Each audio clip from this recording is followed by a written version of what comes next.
Welcome. Welcome to the virtual worship of the UU Fellowship of Pottstown, Pennsylvania. I'm the Reverend Kerry Mueller, co-minister of this small but intrepid and welcoming band of religious liberals. We welcome you, whether you're with us live by Zoom or later by YouTube. Familiar long-timers, unknown visitors, committed Unitarian Universalists, or curious scrollers by, we are glad you are with us. Are there announcements this morning? Linda. Yes, Unmute. I have been requested to place another order for giant cards. So if anybody else would like some giant cards, please let me know and how much you would like, and I will go ahead and order it. Good. There are a couple of election time resources that I've put on the Facebook pages, and I believe Kay sent them out. There will be a vigil from the Unitarian Universalist Association on the Thursday night after the election, and you can zoom into that. And another resource from the Clergy Emergency League, which is an interfaith group. Are there other resources? You want to talk about your class? Oh, you might recall recently I did a sermon on the Bible and democracy. At the Mainline Unitarian Church, I'm offering an adult education class on that topic a week from today at, I think it's 2:30 in the afternoon. So if you're interested in that, whether you missed the sermon or not, or especially if you missed it, go to the website for the Mainline Unitarian Church and you can register. Okay. The opening words were written by Shari Woodbury. It's called A Spacious Welcome. Welcome who come in friendship, who long for genuine community. May you be graciously received here as your authentic self. Welcome who come in curiosity, full of questions, or simply open. May you embrace wonder and encounter new delights. Welcome who come heavy with fatigue, weary from the troubles of the world, or the troubles of your particular life. May you rest and be filled in this sacred space. Welcome who come with joy for flowing rivers and gentle breeze, for changing skies and great trees. May the grace of the world have a lasting imprint on you. Welcome who come with thanks for the altruism of the earth and the gift of human care. May your grateful heart overflow and bless those around you. Come, let us celebrate together this wondrous life. And the chalice lighting is by Amy Carroll Webb. We light this flame for the sacred art of unknowing, humbled by all that we cannot fathom in this time. Perhaps the only thing we can ever know, that love is now and forever the only answer to everything and everyone in every moment. And we are indeed glad to have you with us. This fellowship, like all UU congregations, is responsible for itself. It makes its own decisions, lives by its own covenant, pays its own bills. You are invited to share in that responsibility. There is a yellow bar with the words "Donate to support UUFP" on the first page of our website. Click on it and it takes you to our finance page. And at the top of the page, there are the words "Donate to UUFP," and you click on those and send your donation or pledge or campaign contribution. And now Dave will play for us number 1 hymn, "May Nothing Evil Cross This Door."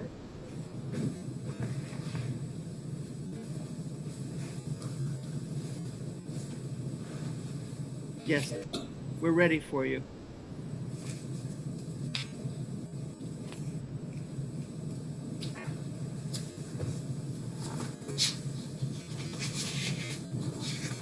Number 1.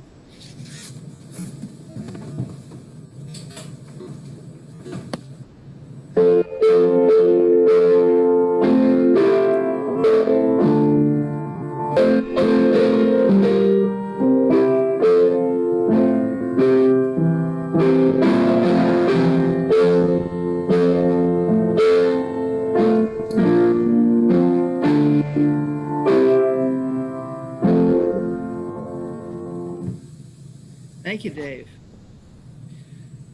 The UUFP building has touched all of us from the time members built it with their own hands. It has sheltered us for many years, keeping hate out and holding love in. And it too needs care and attention. Linda Palais will update us on the needs of the roof. Thank you, Kerry. Our UUFP has a much needed roof repair, and it's to the tune of around $13,000. The roof is around 23 years old, and part of the roof has a double roof where both the first and the second layer are buckling.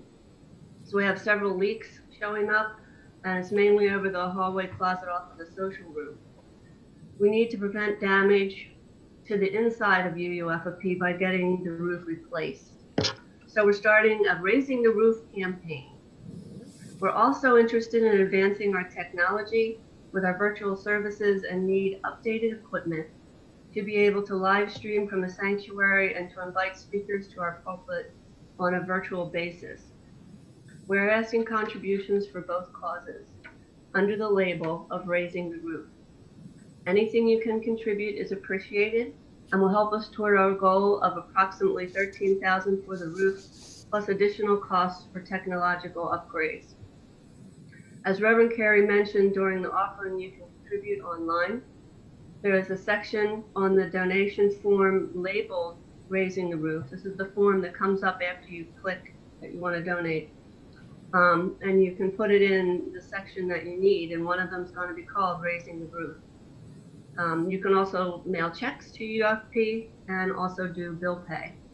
Just remember on the memo, put why you're donating. You can just write roof for both causes, and you can write pledge, donation, giant cards. You can put that on there too.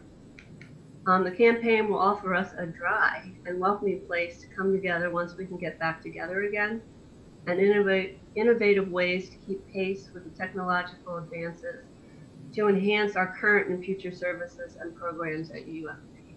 Thank you. Thank you.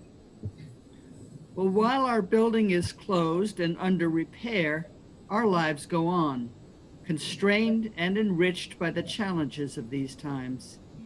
If you have a joy or a sorrow to share, please unmute yourself and offer a few words, and Dave will drop a stone in the water bowl, and the ripples will remind us that even across space and time, what touches one of us touches all.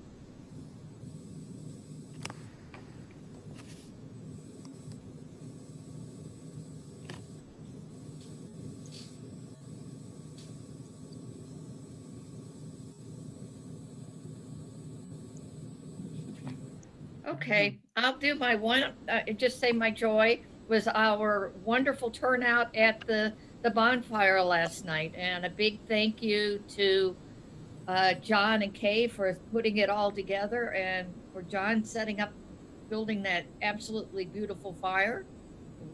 And I thought it was great that a lot of us came out of the woodwork, so to speak. And it was kind of interesting identifying people in the dark with a mask. Well,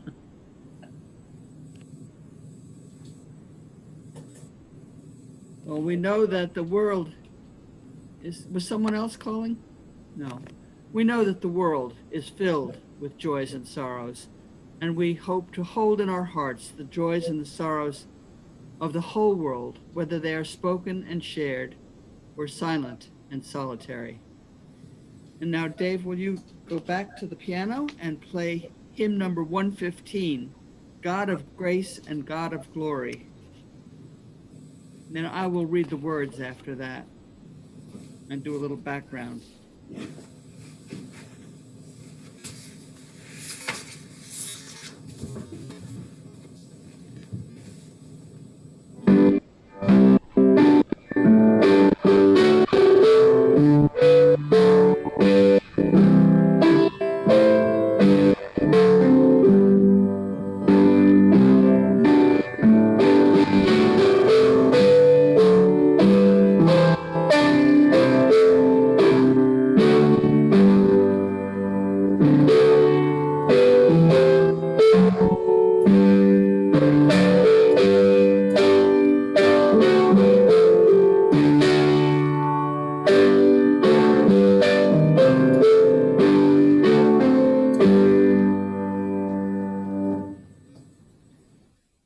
Hear the words.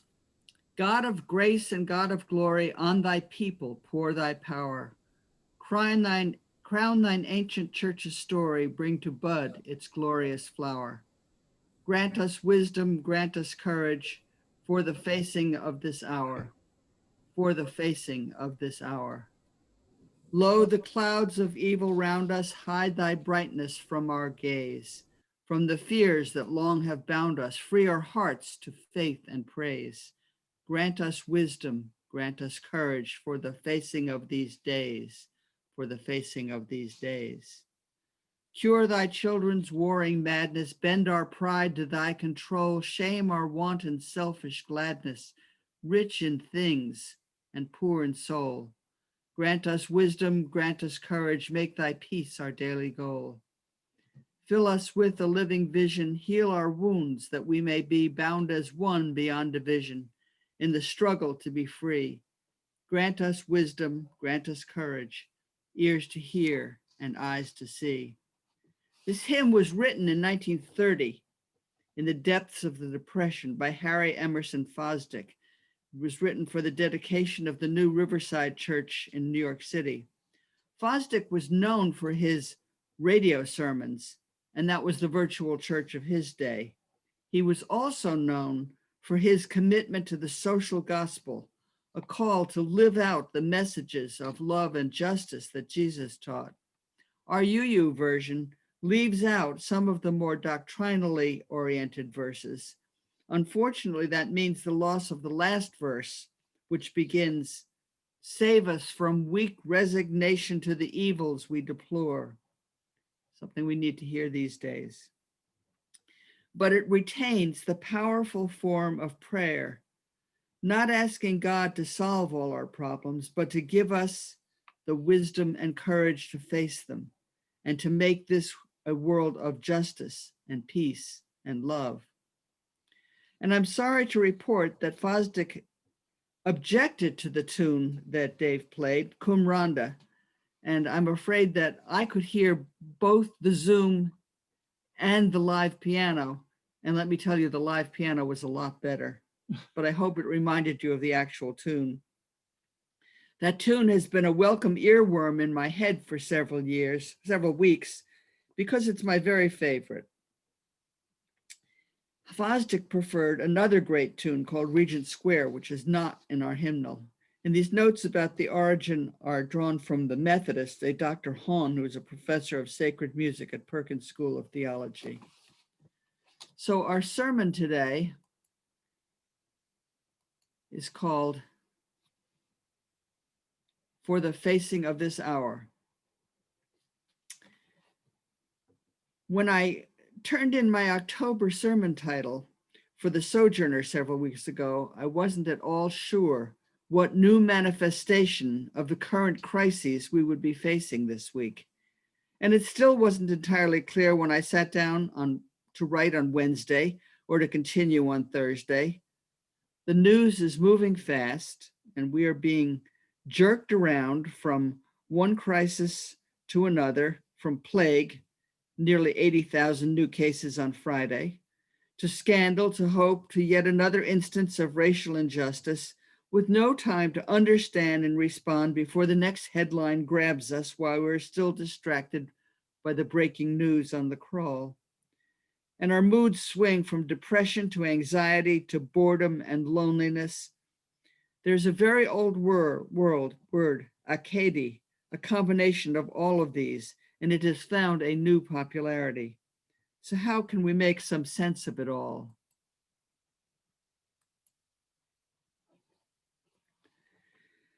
I've been thinking in terms of the four major crises that we are facing. By major, I mean that they affect everyone in this country, and at least indirectly the whole world. They are so intertwined that I don't even know how to prioritize them, but to put them into some kind of list. One, the climate crisis moves on inexorably. This one, of course, is an existential threat to human civilization, perhaps to humanity itself, but it is so big that it is hard to see all at once. and hard to connect the particulars to a greater cause.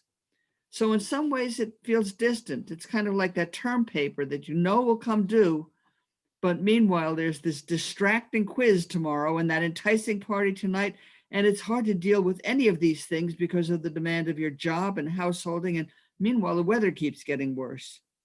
Mary Ryan talked about some of these things just recently.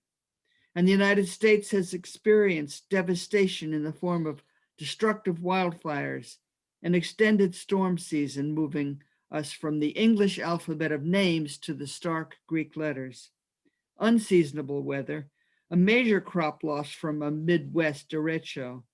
The climate catastrophe is looming over all of us and our grandchildren, whether we believe in it or not, whether we respond or not. And I believe it has burrowed deep into our psyches and there caused all sorts of trouble.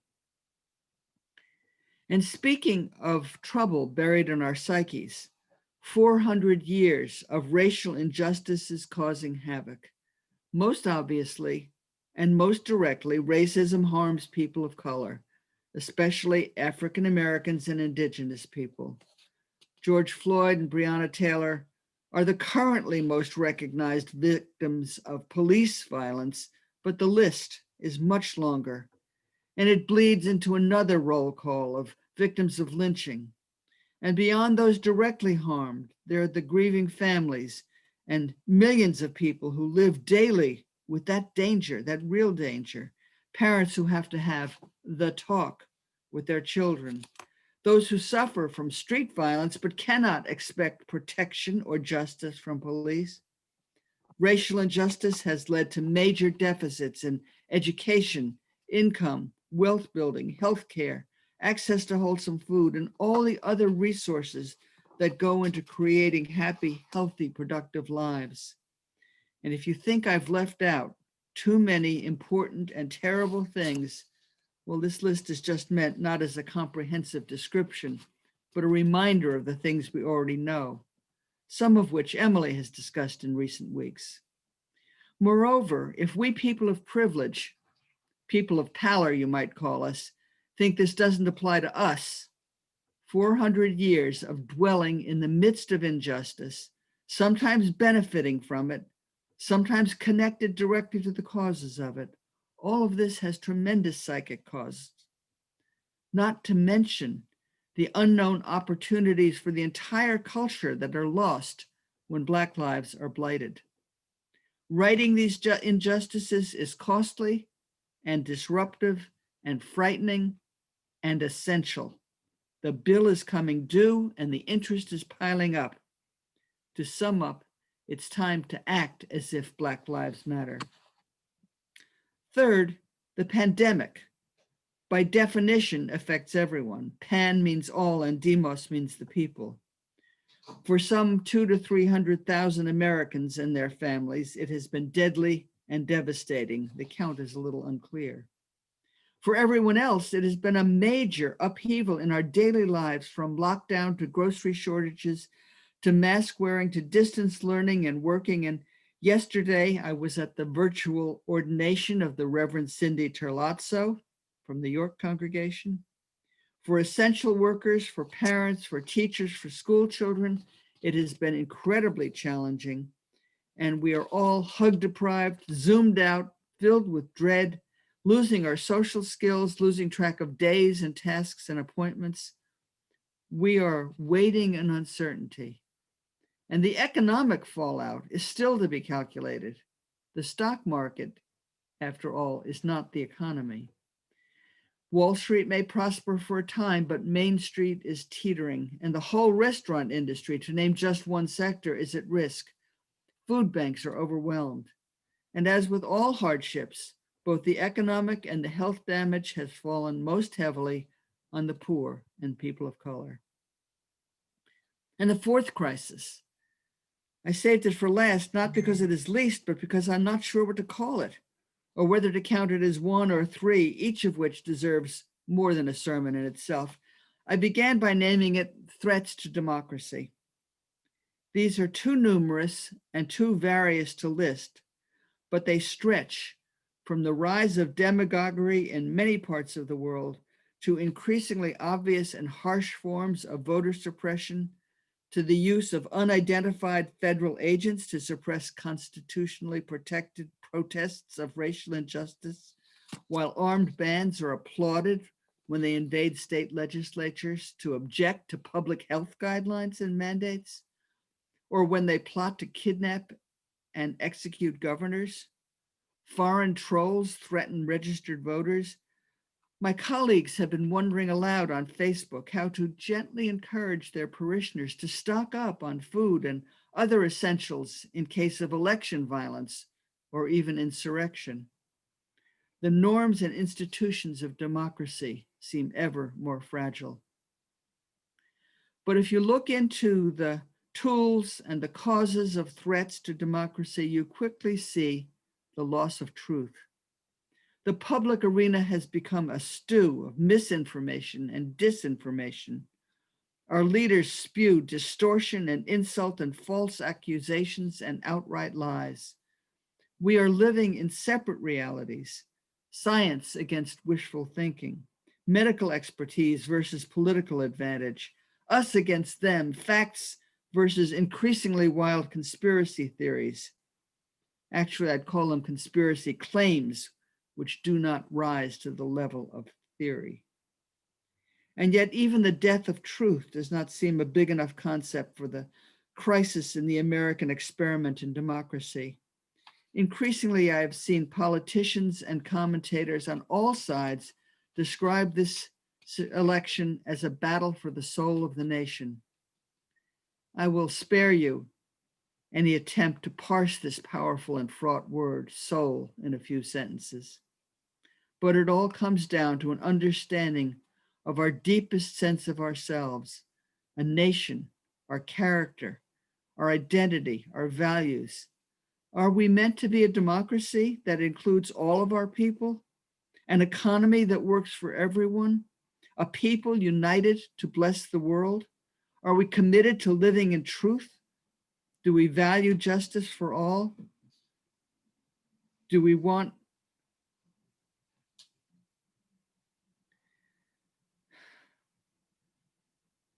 to be a shining example to the rest of humanity? These questions are on the ballot and embedded in our response to all the crises before us. How do we respond? I begin with the prayer that has been running through my mind this week as I've been humming Qumranda to myself. Grant us wisdom, grant us courage for the facing of this hour. First, we must face reality. We cannot afford to be overwhelmed or indifferent or paralyzed by despair. Former President Obama was in Philadelphia recently meeting with Black community leaders. He was asked where he finds hope. Hope, he said, is looking squarely at our challenges and shortcomings and saying, despite them, through effort and will and community, we can make things better. I have never lost hope in these last 4 years, he said. I've been mad, frustrated, but I haven't lost hope. And the reason is I never expected progress to move directly in a straight line. Well, this is the challenge for us as well. And the hope we make every day. We make that hope, we don't find it. We call on the wisdom available to us from the founders of this nation who, though they were flawed in their lives, had a vision of equality and justice, from our own best religious principles that call us to justice, equity, and compassion, that call us to support the democratic process in our congregations and in society at large, from the great thinkers of human history and from each other, from our ancestors and from our young people. Wisdom, discernment, expertise, the sharing of ideas, we can become our best selves and a blessing to the world. And if wisdom tells us what to do, courage will enable us to do it. Courage is at the heart of democracy. The courage to trust the people to make good decisions, and the courage that fuels our ability to take the needed action, to carry out our best visions with and for each other. Grant us wisdom, grant us courage for the facing of this hour. Step one is to vote. Amen, shalom, salam, namaste, and blessed be. Carly, I understand you've arrived. Would you play number 119 for us? They've programmed it recently, but it remains a strong reminder of our critical times and our collective responsibilities. Once to every soul and nation, number 119.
Thank you.